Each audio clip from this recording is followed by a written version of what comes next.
नमस्कार। Quantum mechanics के इस वीडियो लेक्चर की श्रृंखला की पिछली क्लास में हमने बात की थी प्लांक के क्वांटम सिद्धांत की। प्लांक के क्वांटम सिद्धांत का स्टेटमेंट हमने पढ़ा था। वहाँ हमने ये कहा था, प्लांक ने ये बताया था कि कृष्णिका के जो परमाणु है वो सरलावर्ती दोलित्र की भांति व्यवहार करते हैं, यानी कृष्णिका के जो परमाणु है वो अपनी मध्य स्थिति के इधर उधर दोलन करते रहते हैं और उनको विद्युत चुंबकीय दोलक कहा जाता है। वो दोलक एक निश्चित आवृत्ति से दोलन करते हैं।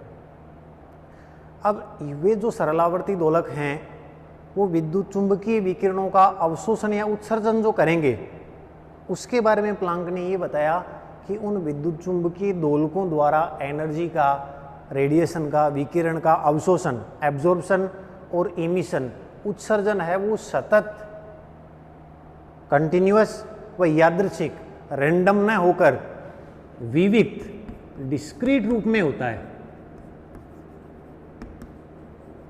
यानी उनके द्वारा विकिरण का अवशोषण और उत्सर्जन है वो किसी विविक्त मान के फॉर्म में होता है। अभी विविक्त मान क्या होगा इसको बताने के लिए प्लांक ने ये बताया, अकॉर्डिंग टू प्लांक ने ये बताया कि उन विद्युत चुंबकीय दोलकों द्वारा ऊर्जा का अवशोषण और उत्सर्जन, ऊर्जा के एक न्यूनतम विविक्त मान एप्सिलॉन नॉट, न्यूनतम विविक्त ऊर्जा मान, minimum discrete energy value epsilon not के पूर्ण गुणज के रूप में, एप्सिलॉन नॉट के पूर्ण गुणज के रूप में होगा। एनर्जी का अब्जॉर्प्शन या एमिशन जो होगा वो एक न्यूनतम विविक्त मान एप्सिलॉन नॉट के पूर्ण गुणज के फॉर्म में। फॉर एग्जांपल ऐसे कहूँ कि ऊर्जा का अवशोषण या उत्सर्जन जो हो रहा है, ई मान लूँ टोटल ऊर्जा, वो ऐसा हो सकता है एप्सिलॉन नॉट हो जाए, यानी एप्सिलॉन नॉट का 1 टाइम्स हो गया, 2 एप्सिलॉन नॉट हो जाए, 3 एप्सिलॉन नॉट हो जाए, 4 एप्सिलॉन नॉट, ऐसे एप्सिलॉन नॉट का 1, 2, 3, 4 टाइम्स। जनरलाइज इसको कर दूं मैं तो E इक्वल टू हो गया n एप्सिलॉन नॉट। ये n, ये पूर्ण संख्या हो गई। तो ऊर्जा का अवशोषण या उत्सर्जन है वो इस फॉर्म में होगा, E equal to n epsilon naught. अब यहाँ हम बात करें कि ऊर्जा का ये न्यूनतम मान है, तो ऊर्जा का ये जो न्यूनतम मान होगा एप्सिलॉन नॉट, उसको कहा जाएगा ऊर्जा का quanta, quanta of energy. Quanta से मतलब, क्वांटा का मतलब वो मिनिमम वैल्यू, वो मिनिमम विविक्त डिस्क्रीट वैल्यू जिसका अवशोषण या उत्सर्जन हो सकता है वो क्वांटा कहलाएगा। यहाँ एनर्जी की बात हो रही तो ये एनर्जी का क्या हो गया, क्वांटा। तो ऊर्जा का जो क्वांटा है वो होगा एप्सिलॉन नॉट, क्योंकि देखो ऊर्जा के सारे जो मान है वो एप्सिलॉन नॉट के इंटीजर मल्टीपल के फॉर्म में ही है, तो वो जो मिनिमम वैल्यू हो ऊर्जा का हो गया क्वांटा। अब प्लांक ने ये बताया कि ये जो एप्सिलॉन नॉट है एनर्जी का क्वांटा, उस रेडिएशन या जिस आवृत्ति से वो दोलन कर रहे हैं उस आवृत्ति के फ्रीक्वेंसी के समानुपाती होगा। एप्सिलॉन नॉट समानुपाती चिन्ह को उठाएंगे तो एक नियतांक आएगा h, इस h को कहा जाता है प्लांक कांस्टेंट, प्लांक नियतांक। h की value 6.62 into 10⁻⁻34 joule into second होती है। तो ये वही एप्सिलॉन नॉट है जिसको हमने कहा था एनर्जी का क्वांटा, और उसकी वैल्यू क्या हो गई, h ने। ये वैल्यू यहाँ पुट करूँ मैं तो टोटल एनर्जी E जो होगी n टाइम्स h न्यू, यानी E की जो वैल्यू होगी 1 पुट किया तो h new, 2h new, 3h new and so on इस फॉर्म में होगा। अब यहाँ मिनिमम वैल्यू क्या हो गई, एप्सिलॉन नॉट जो कहा था उसकी वैल्यू क्या हो गई, h न्यू। यानी जो प्लांक ऑसिलेटर हमने कहा था उसके द्वारा मिनिमम एनर्जी का अवशोषण हो चाहे उत्सर्जन हो वो न्यूनतम मान कितना होगा, h न्यू। बाकी सारी जो वैल्यूज है इसके इंटीजर मल्टीपल के फॉर्म में होगी। या ये कह सकता हूँ कि प्लांक ऑसिलेटर की जो एनर्जी है वो इस फॉर्म में होगी, यानी इसकी कुछ डिस्क्रीट वैल्यूज होंगी, जैसे 1s न्यू हो गया, 2s न्यू हो गया, इन दोनों के बीच की कोई वैल्यूज नहीं है, 2 हो गया, 3 हो गया, इन दोनों के बीच की कोई वैल्यूज नहीं है। इस टाइप का जो सिस्टम है उसको कहा जाता है क्वांटाइजेशन, क्वांटीकरण। यानी प्लांक के अकॉर्डिंग जो प्लांक ऑसिलेटर है उनकी जो ऊर्जा है वो क्वांटीकृत होगी, क्वांटाइज्ड, और ऊर्जा का क्वांटा हमने बताया था वो क्या होगा, एच न्यू, या कह दो वो क्या होगा, एप्सिलॉन नॉट। अब प्लांक का क्वांटम सिद्धांत हमने पढ़ा है, उसमें प्लांक ऑसिलेटर की अगर हम ऊर्जा कैलकुलेट करें, यानी प्लांक दोलित्र की औसत ऊर्जा का अगर मान हम ज्ञात करें, इसी टॉपिक में प्लांक दोलित्र की औसत ऊर्जा,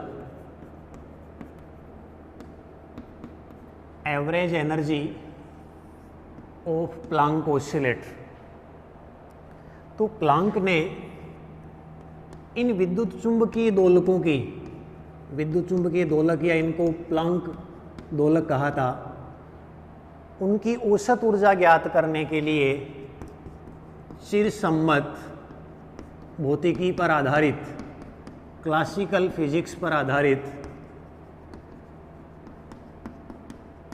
मैक्सवेल बोल्ट्जमैन एनर्जी डिस्ट्रीब्यूशन,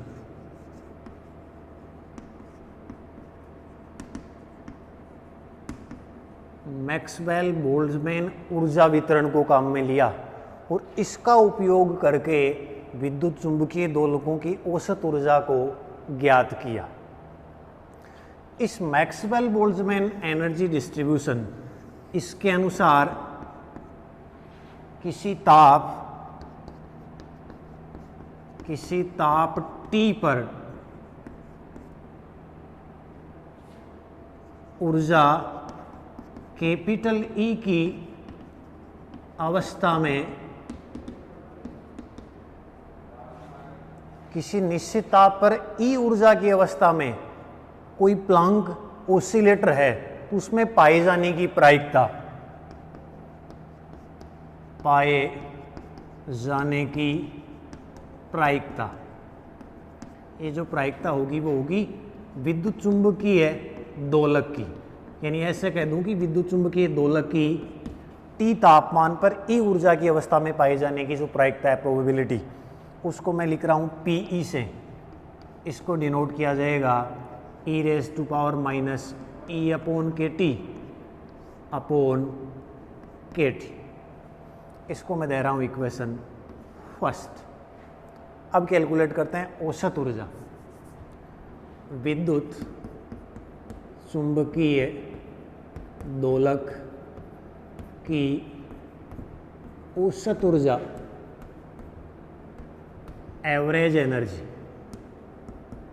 औसत ऊर्जा, इसको मैं ऐसे लिख देता हूँ, ई पे बार लगा दूँ, ये ऐसे डिनोट कर दूँ, ई एवरेज। अगर हमें पता है ई ऊर्जा की अवस्था में पाए जाने की प्रायिकता है PE, इसका अगर मैं सम्मेशन कर दूंगा तो ये क्या होगा, टोटल, जैसे मान लो किसी E1 ऊर्जा स्तर में है तो उसकी प्रोबेबिलिटी हो जाएगी P1, मान लो E2 में P2 हो जाएगी। तो टोटल ऊर्जा अवस्थाओं में जनरल लिख दिया, ऊर्जा E, प्रायिकता P, सम हो गया, और इसको मैं डिवाइड कर दूंगा टोटल प्रायिकता से, समेशन ऑफ PE। तो ये जो है इन दोनों का रेशियो, एनर्जी और प्रोबेबिलिटी का मल्टीप्लिकेशन का समेशन और प्रोबेबिलिटी का समेशन का जो रेशियो है वो बताएगा एवरेज एनर्जी। P की वैल्यू यहाँ पुट करूँ तो E बार अपने पास होगा summation of e⁻⁻e upon KT, फिर समेशन e⁻⁻e अपॉन KT। अब हमने ये कहा था कि प्लांक दोलित्र की, जो प्लांक ऑसिलेटर की ऊर्जा ई थी, since according to Planck, Planck के अनुसार ऊर्जा E को हमने डिनोट किया था NH न्यू से। N हमने कहा था इंटीजर था value, S new, 2S new, 3S new ये था। ये वैल्यू मैं यहाँ पुट करूँ, इसको मैं इक्वेशन सेकेंड दे दूँ, इसको थर्ड से वैल्यू पुट कर रहा हूँ सेकेंड में।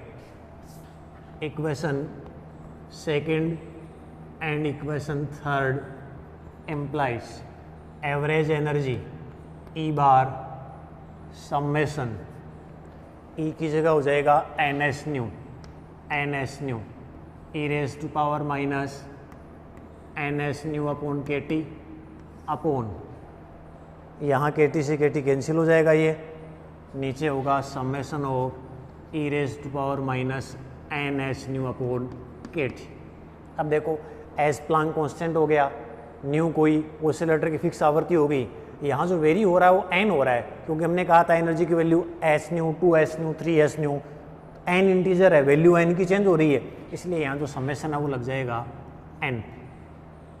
इसको सोल्व करना है, मैं मान लेता हूँ let H nu upon KT को मैं कंसिडर कर लूँ अक्स, ये यहाँ पुट करेंगे, देयर इम्प्लाइज ई बार होगा समेशन n, H न्यू यहाँ से हो जाएगा अक्स इंटू KT, KT को बाहर लिख दूँ, n x E raise to power minus S nu by KT हो गया अक्स, तो minus NX upon summation over n, ये हो जाएगा ई raise to power minus NX। इसको सोल्व करना है अपने को। इसको सोल्व करने के लिए देखो यहाँ आ रहा है अपने पास summation E raise to power minus NX।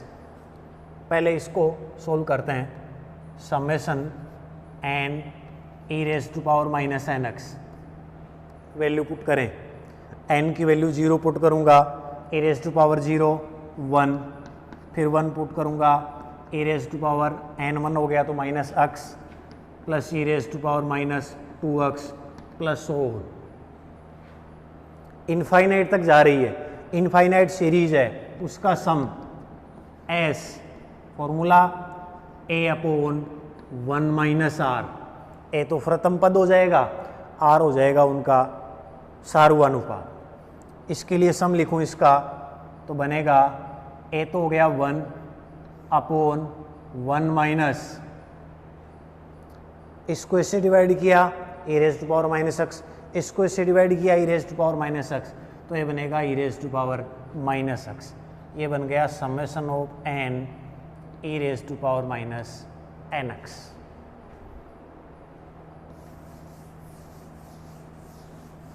अब देखो इसको मैं इक्वेशन 5 दे रहा हूँ, यह है इक्वेशन 6।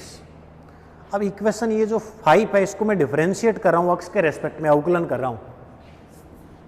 समीकरण 5 का अक्स के सापेक्ष अवकलन,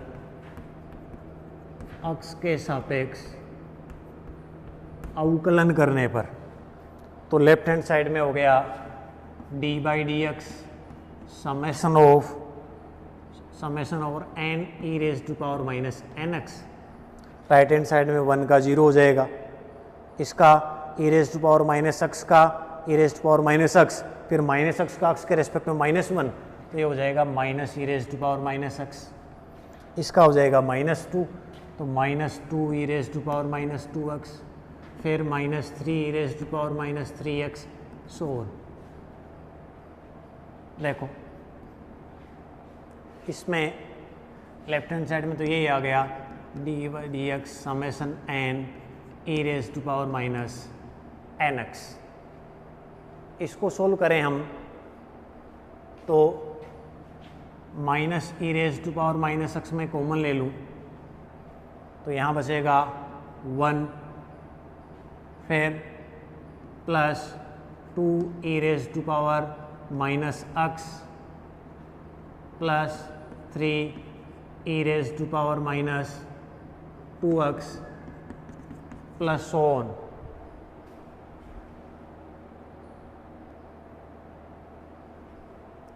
या फिर देखो इसको इसी से सिंप्लीफाइड फॉर्म में और लिख दूँ मैं, d by d x summation over n E raise to power minus n x.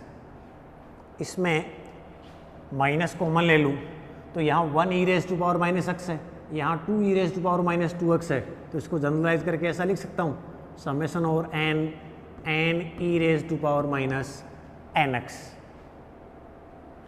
1 हो गया, यहाँ 1 होगा, 2 होगा, यहाँ 2 हो जाएगा। तो इसका मतलब यहाँ से इसको मैं इधर ले आऊँ तो summation over n n E raise to power minus n x की वैल्यू हो गई, इस माइनस को इधर भेज दूँ, minus d by d x of summation over n E raise to power minus n x. ऐसा हमने क्यों किया? क्योंकि हमें यहाँ इसकी वैल्यू चाहिए थी, summation over n E raise to power minus n x की। ये वैल्यू आ रही है d by d x, differentiation of this e raise to power minus n x. इसकी वैल्यू हमने कैलकुलेट की थी 6 से, वो क्या था 1/1 minus E raise to power minus x. ये वैल्यू पुट कर रहा हूँ मैं, तो ये हो गया minus d by d x of 1/1 minus E raise to power minus x. यहाँ लिख दूँ मैं यूजिंग इक्वेशन 6 नंबर इक्वेशन को यूज किया। इसका differentiation minus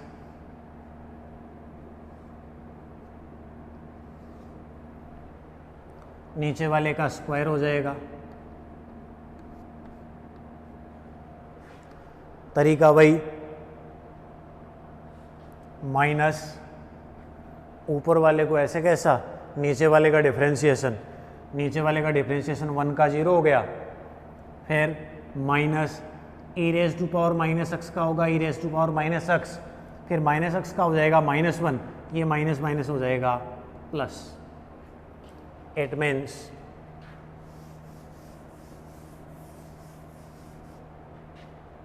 summation over n n E raise to power minus n x बनेगा, ये minus minus फिर प्लस हो गया, e raise to power minus x upon 1 minus E raise to power minus x का whole square. इसको मैं दे रहा हूँ इक्वेशन नंबर 7। इस 7th इक्वेशन और 6th वाली इक्वेशन से वैल्यू पुट करें हम 4 में। Equation 4, equation 6 and equation 7 implies e की एवरेज वैल्यू के टी बाहर रह जाएगा। अब ये समेसन एन पे है तो अक्स बाहर निकल सकता है, अक्स summation n E raise to power minus n x इस इक्वेशन से बन जाएगा ई raise to power minus x upon 1 minus E raise to power minus x का होल स्क्वायर अपॉन इसका summation e raise to power minus n x का, ये रहा 6 से 1/1 minus E raise to power x. इसको आगे सोल्व करें तो देखो e bar is equal to k t x, इससे एक कैंसिल हो जाएगा ये, तो बचेगा ये e raise to power minus x और नीचे 1 minus E raise to power minus x is equal to k t x. यहाँ से e raise to power minus x common ले लूँ, ये कैंसिल हो जाएगा, ये हो जाएगा 1 upon e raise to power minus x, तो ये हो जाएगा, यहाँ से e raise to power minus x common ले लिया मैंने, ये कैंसिल हो जाएगा, तो यहाँ तो बच गया 1 minus 1 upon e raise to power minus x है, वो बन जाएगा ई रेज टू पावर एक्स। अब मैं एक्स की वैल्यू पुट कर दूँ, क्योंकि एक्स क्या था अपने पास s nu upon k t, ये वैल्यू पुट किया तो k t into s nu upon k t, फिर नीचे e raise to power s nu upon k t -1, यानी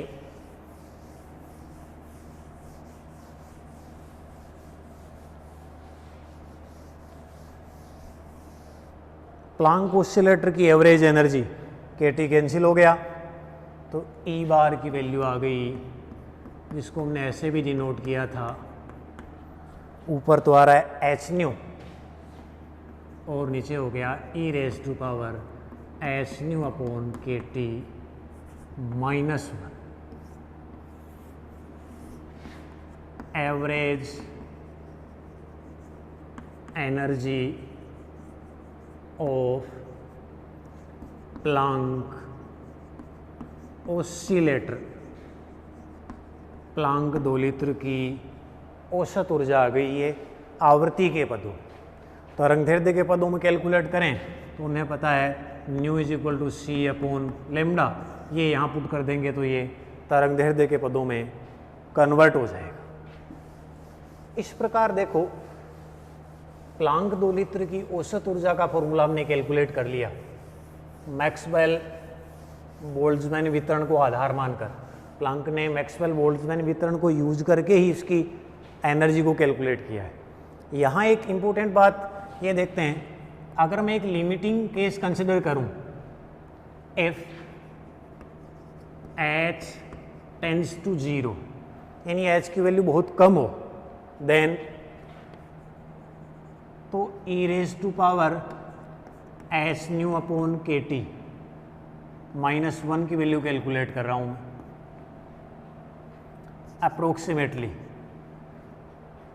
ये वैल्यू छोटी होगी तो e raise to power x का प्रसार हो जाएगा 1 + x, तो ये हो जाएगा अप्रोक्सीमेटली 1 + x मतलब h न्यू अपॉन KT। अब ये स्मॉल है तो आगे वाले टर्म्स नेग्लेक्ट हो जाएंगी, फिर -1, 1 से 1 कैंसिल हो गया, implies e raise to power h nu upon KT -1 की जो अप्रोक्सीमेट वैल्यू किसके इक्वल आ गई, h न्यू अपॉन KT के इक्वल। किस केस में, h टेंड्स टू 0 वाले केस में। देन उस इक्वेशन से E बार क्या होगा, ऊपर आ रहा है h न्यू और डिनोमिनेटर जो आ रहा है इसकी जगह आ जाएगा h nu upon KT, h new cancel हो गया तो E बार की वैल्यू आ गई KT। यानी h टेंड्स टू 0 हो रहा है तो प्लांक दोलित्र की औसत ऊर्जा का मान क्या आ गया, KT। ये तो ऊर्जा का वही मान है जो हमने ऊर्जा समविभाजन के सिद्धांत को उपयोग करके जब कैलकुलेट किया था तो वहाँ आ रहा था। इसका मतलब यहाँ से क्या कंक्लूजन निकला, कंक्लूजन ये निकला कि अगर h टेंड्स टू 0 हो रहा है, प्लांक नियतांक अगर 0 की ओर अग्रसर होगा तो प्लांक दोलित्र की औसत ऊर्जा का जो मान है ठीक वही आएगा जो हमने ऊर्जा के समविभाजन सिद्धांत को आधार मानकर दिया था। हाँ, अगर h का मान 0 की ओर अग्रसर नहीं है तब तो जो प्लांक दोलित्र की औसत ऊर्जा का मान है वो इस फॉर्मूले के द्वारा दिया जाए। इस क्लास में हम इतना ही अध्ययन करेंगे, बाकी नेक्स्ट क्लास में अध्ययन करेंगे। धन्यवाद।